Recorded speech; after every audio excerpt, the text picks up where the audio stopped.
Alors, surf, ok. Trappe, c'est bon, tout est fermé. Le panneau solaire est en train de charger, il est fixé. Ah, il y a beaucoup trop de vent. Le PC est en train de charger. Les toilettes sont nickel.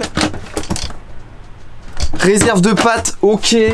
Réserve de conserve, ok. Et le plus important, les bières sont dans le frigo. Allumage des moteurs du véhicule. Désenclenchement du frein à main. Ça y est, Gordo est sorti de sa tanière. On va pouvoir partir sur les routes. C'est parti pour l'aventure Alex et Gordo. Là on est dans le vif du sujet mon pote. Là c'est bon ça.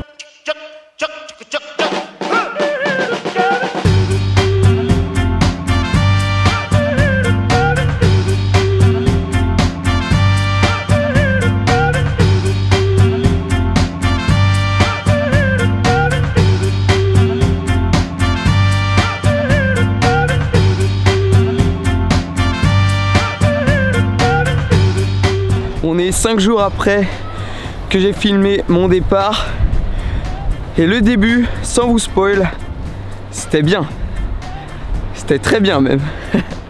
Bon allez, je vous embarque avec moi. Puis on fait un petit retour en arrière. C'est parti.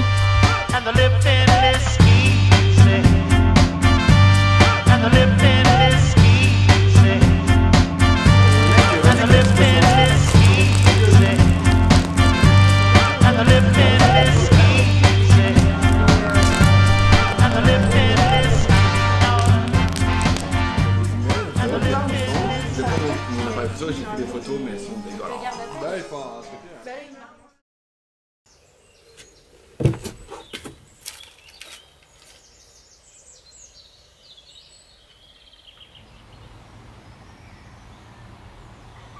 Premier matin, je me suis déjà fait un copain. Je prends ma petite tisane de grand-mère. Il veut rentrer dans Gordo. Non, le chat.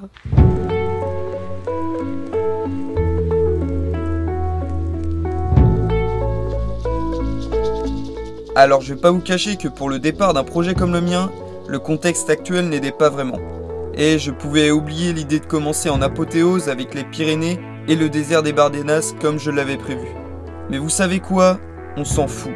Parce que tout près de chez nous, il y a tellement de jolis coins qu'on ne connaît même pas.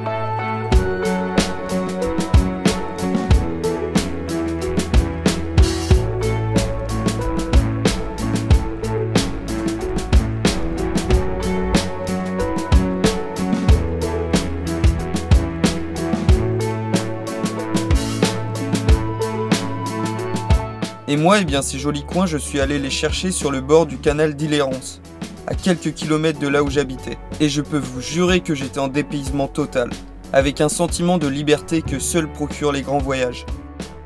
Et en plus de ça, en restant à proximité, j'ai pu profiter de mes amis en vrai, et non à travers un écran. Et on a beau dire, mais les moments entre potes, eh bien, pour moi, c'est sacré. J'étais vraiment comme un gosse qui invitait ses copains dans son nouveau jardin. Et ce qui était bien, c'était que le terrain de jeu changeait tous les jours. En parlant de terrain de jeu, je vais vous expliquer mon plan pour les prochaines semaines, qui est forcément lié avec la loi qui nous est impliquée. Alors ce qu'il faut savoir, c'est que quand tu es vanlifer, la règle des 100 km elle s'applique en fait en fonction de l'adresse qu'il y a sur ta carte grise, sur la carte grise du véhicule. Moi, il est immatriculé juste à côté de Rennes, ce qui fait que j'ai une zone pas trop dégueulasse. J'ai une partie de la côte nord-bretonne, une partie de la côte normande. Bon, je peux pas aller jusqu'aux dunes de Biville, j'aurais bien aimé. Donc voilà, j'aimerais faire des vidéos sur, pourquoi pas, du surf avec les copains. Je sais pas, faire des randonnées magnifiques, bivouaquer, des explorations, de l'urbex qu'il y a dans les parages. Comme je vous disais, du coup, montrer les beaux coins emblématiques de la région. Par exemple, il y a la baie du Mont-Saint-Michel. J'aimerais bien faire une vidéo là-dessus pour vous expliquer comment ça se passe. Également, la forêt, la légendaire forêt de Brocéliande. Aller faire de la photo animalière, ça serait top. Il y a des lacs magnifiques, des forêts, des rivières. Bref, tout ce qu'il faut pour être heureux. Donc voilà, ça serait un petit peu un cocktail de tout ça qui vous attend sur la chaîne.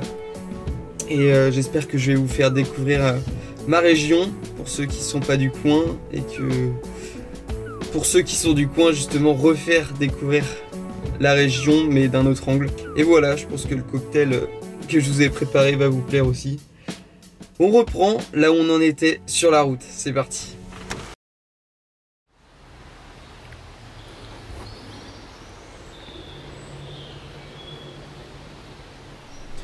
J'étais juste en train de faire ma vaisselle après avoir mangé. Et comme vous avez pu le voir, il y a un chevreuil qui est passé.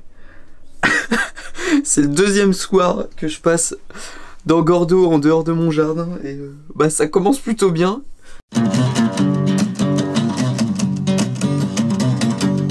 Well, she ain't no cowgirl, but you know how. Yippee-ki-yay. She can't rope. Oh, she can ride. Oh yeah. But she keep that shotgun by her side. Oh, she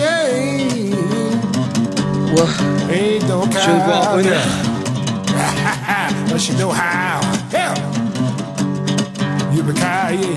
Cela faisait quelques jours maintenant que je vivais au bord du canal. Et je commençais à avoir mes petites habitudes dans Gordo.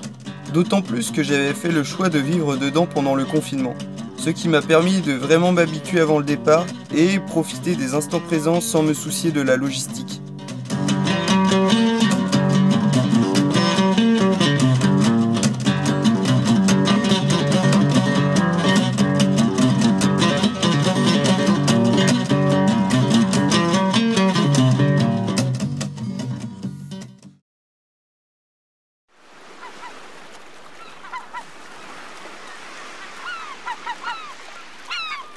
Ensuite, j'ai décidé de rendre visite à une vieille amie, à qui je tenais tout particulièrement, la mère.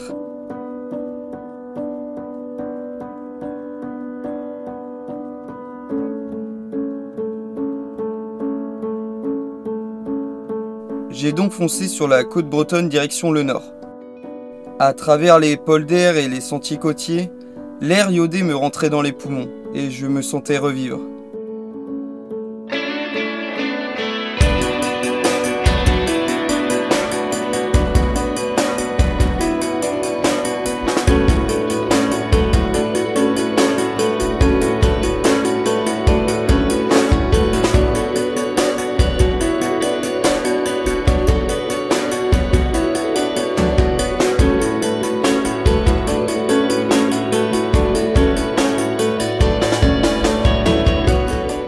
Quand je suis arrivé sur ce spot en pleine nature, je suis directement allé lui dire bonjour à la mère. Et je sais pas pourquoi, mais à ce moment-là, beaucoup de souvenirs passés à côté d'elle sont revenus à moi. Encore merci, Dame Nature.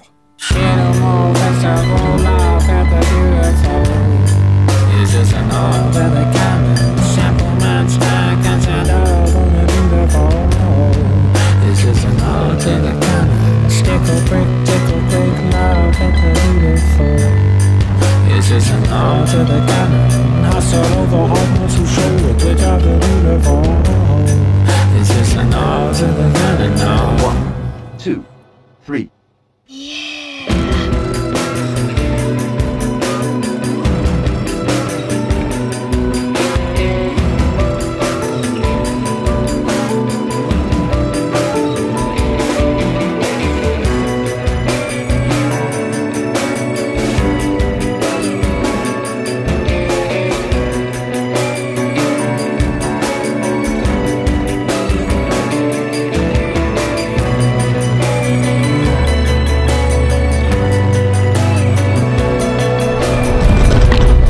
Bon et bien voilà, c'est déjà la fin de cet épisode numéro 4.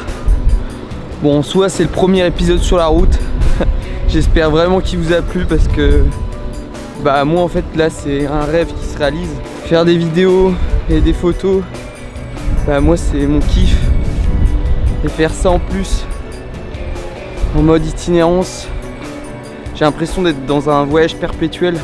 Bon après là ça fait qu'une semaine que je suis parti, je peux pas encore juger, c'est normal.